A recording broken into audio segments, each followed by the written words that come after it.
Several scholars say Mark 16 verses 9 through 20 was added later, possibly by an overzealous scribe, because it doesn't appear in some earlier manuscripts. Do you hold that opinion? And if not, what would your explanation of Mark 16:18 be? I've heard people say he was addressing or referring to the apostles, which would make them apostolic gifts, which I would totally understand and agree with. But if he is not referring to the apostles, then how is this explained? Okay, so this alone could be its own video, the ending of Mark.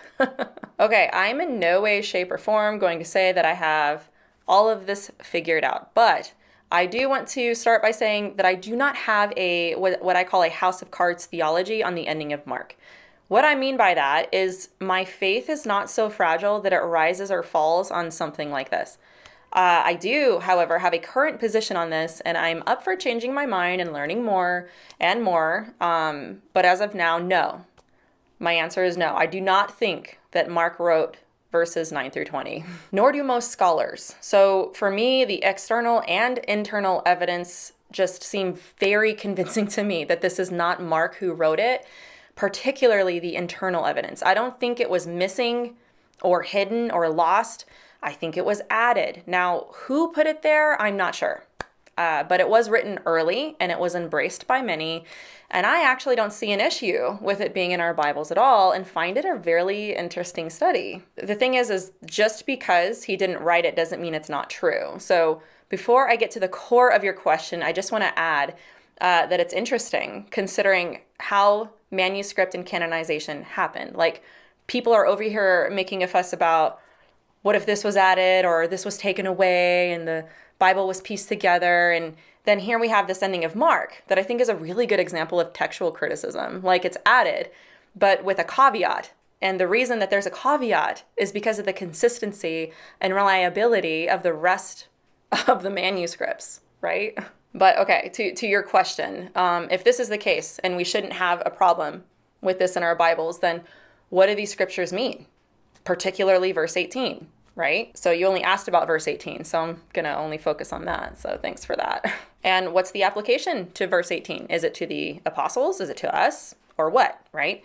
So first, let's read this. Let's read verses 17 through 18. It says, "And these signs will accompany those who believe. In my name, they will cast out demons, and they will speak in new tongues. They will pick up serpents with their hands, and if they drink any deadly poison, it will not hurt them.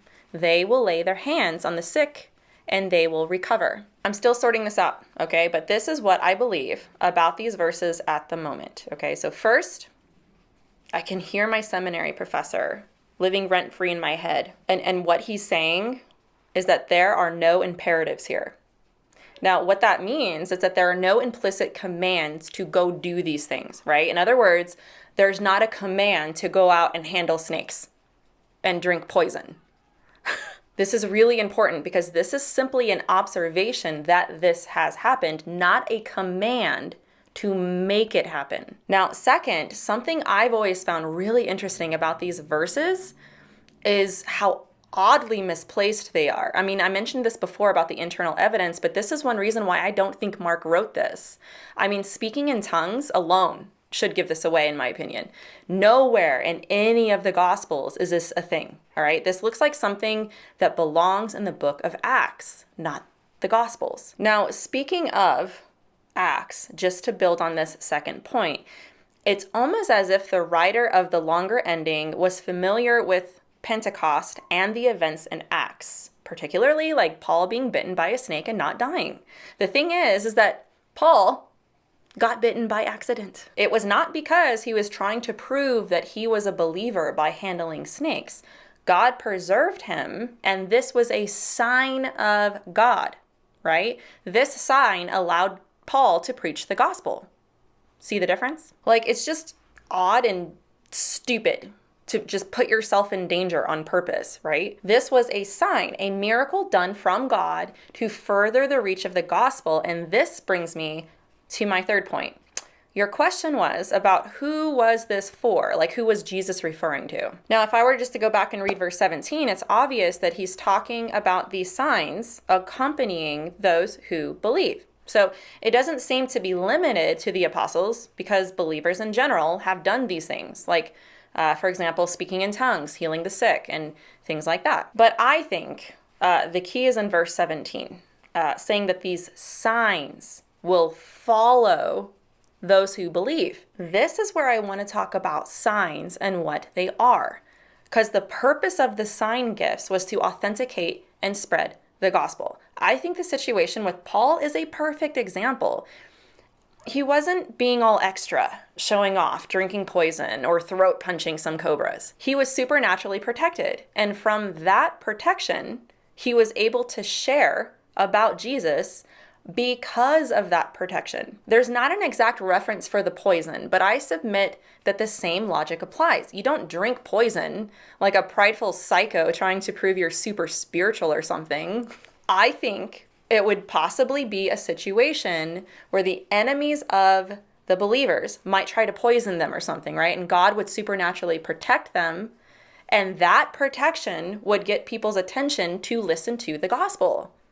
This isn't permission to be totally careless. This is saying that the signs are consistent with spreading the gospel, like how the early church did.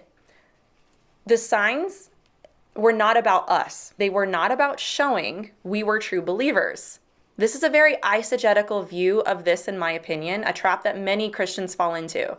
This is about authenticating the gospel. So, in this perspective, in my opinion, these verses are not that weird. It's possible that this might be metaphorical, I guess, but I don't think or believe that, really. And either way, this should not be taken literally, like how some people have done. I think the key is to look at how sign gifts were applied and used. Now, I hope that that helps, maybe, gives you something to think about, maybe helps answer your question a little bit. I know that there's a lot more to know about this, but this is just my take on it. I know that Mike Winger spent like 2 years going through the Gospel of Mark or something like that and spent hundreds of hours researching this very topic. I'm still trying to figure out if he's human or not.